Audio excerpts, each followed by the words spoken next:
Herkese merhaba arkadaşlar, kanalımıza hoş geldiniz. Yalı Çapkını'nın Feridi Mert Ramazan Demir tenis turnuvasında birinci oldu. Afra Saraçoğlu ile birlikte Yalı Çapkını dizisinde birlikte rol alan Mert Ramazan Demir, yaz aylarında aşk haberleriyle gündeme gelmişti. 27 yaşındaki ünlü oyuncu bu kez bambaşka bir konuyla adından söz ettirdi. Mert Ramazan Demir, İstanbul'da geçirilen tenis turnuvasında birinci oldu. İşte detaylar.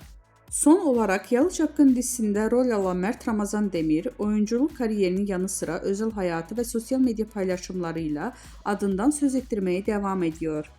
Instagram'da 4 milyon 700 bin takipçisi bulunan ünlü oyuncu, İstanbul'da geçirilen bir tenis turnuvasında hünerlerini sergiledi.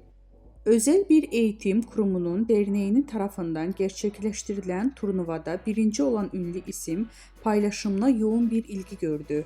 Bizden bu kadar arkadaşlar. Videoların devamlı gelmesini istiyorsanız kanalımıza abone olmayı unutmayalım. Hoşça kalın.